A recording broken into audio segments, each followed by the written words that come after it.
je suis partie dans l'état de la fête, de joie et de sacré. Donc c'est le mot sur le mot japonais qui dit hare, H-A-R-E.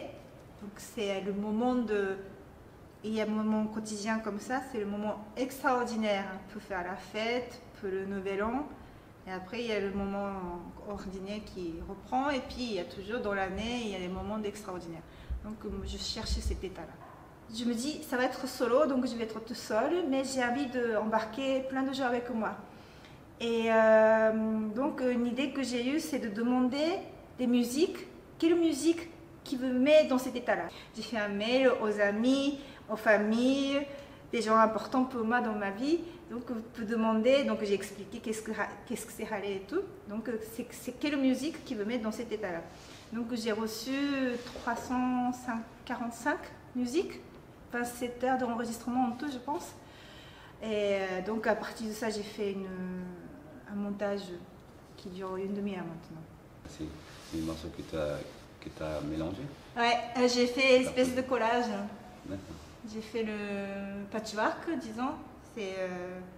Ça dépend des musiques que j'ai choisies. Il y en a qui durent des fois 5 secondes, d'autres qui durent un peu plus, 30 secondes.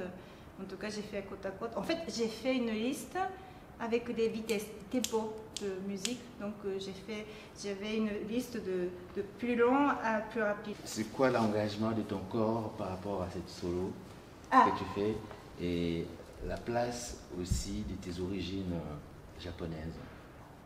Le solo que je suis en train de faire, c'est toujours pas en lien très fort avec la musique. Mais là, je cherche vraiment, je pense que c'est l'état du corps. Que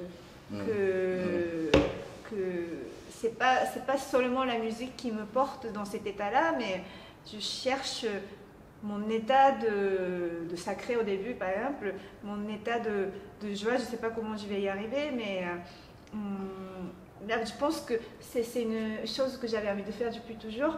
Je me disais, depuis quelques années, 10, 15 ans, je me disais toujours, si je fais des solos, ça va être sur des états de joie et de tristesse.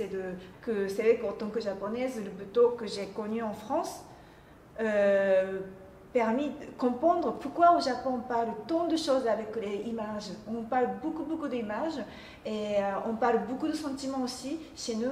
C'est parce que c'est cet état-là qui est très important même dans la vie quotidienne. C'est pas là qui prend la place des fois chez nous, c'est ici. Je suis souvent aussi à la recherche de qui je suis, de ce que j'ai vécu. Je retourne un peu en arrière de tout ce que j'ai fait, de tout ce que j'ai vu. Et j'utilise souvent ça parce que c'est quelque chose de beaucoup plus vrai qu'on raconte sur scène. C'est pas un truc à la Hollywood où tu fais un truc qui ne correspond pas, tu vois. C'est vraiment une histoire vraie.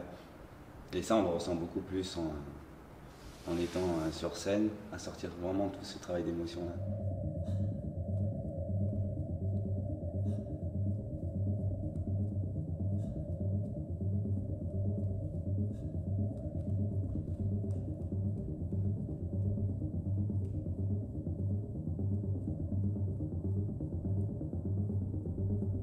Le fait d'avoir dansé pour pas mal de chorégraphes et de compagnies, de projets, de soirées ou des concours, tout ça, je me suis un peu perdu dans tous ces univers-là.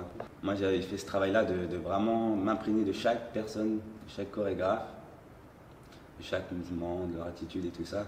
Du coup, petit à petit, ça m'a un peu monté à la tête d'être quelqu'un d'autre que moi-même. Du coup, j'ai arrêté pendant un an de travailler pour des compagnies et je me suis un peu retrouvé en m'entraînant dans des studios, en faisant des workshops, en voyageant surtout. J'ai pas mal voyagé, j'ai été au Japon, à New York, en Australie, à Bali, en Turquie. J'ai fait que de voyager. Pendant un an, j'ai pris un peu partout. J'ai découvert qui j'étais vraiment en fait. C'est comme ça que j'ai pu créer ce spectacle-là avec ce solo-là. Je me suis inspiré aussi de la musique de Steve Reich parce que c'est une musique qui emporte comme une sorte de transe quand on l'écoute. On se laisse un peu envahir par toute cette sonorité qui nous vient aux oreilles. Et je m'entraînais beaucoup là-dessus. Je dansais beaucoup là-dessus et je prenais vraiment plaisir à m'inspirer de la musique de Steve Reich sur ce solo-là.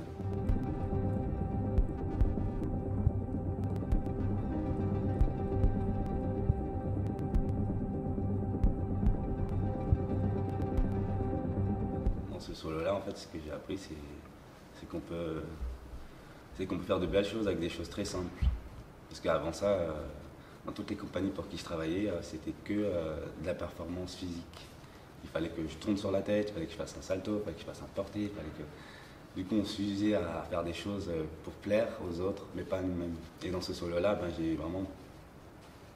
vraiment trouvé le moyen de me plaire dans ce que je fais.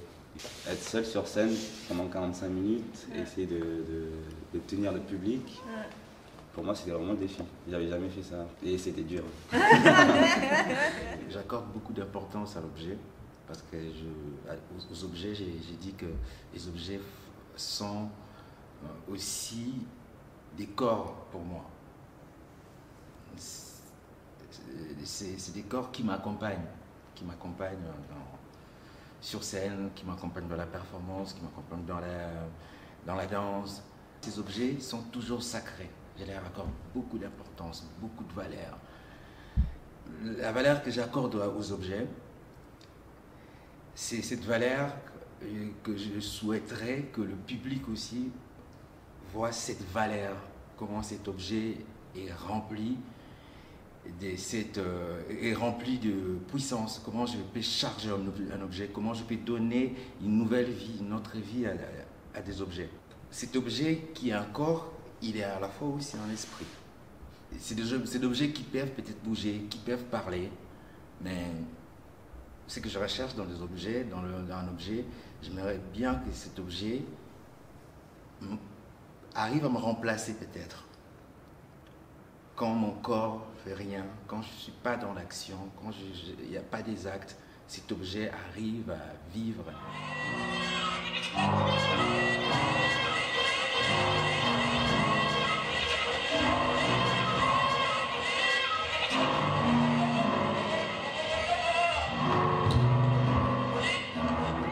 Mon projet s'intitule Voilà les temps. Pourquoi voilà le temps? Et je me disais, dans la vie, si tu as quelque chose à faire, si tu as vraiment un rendez-vous, tu as des projets, tu as des rencarts, il faut le faire. Parce qu'après les temps, c'est plus le temps. Donc il faut arriver à saisir l'opportunité et à vivre son époque. Et avant de vivre son époque, il faut d'abord rêver sa vie.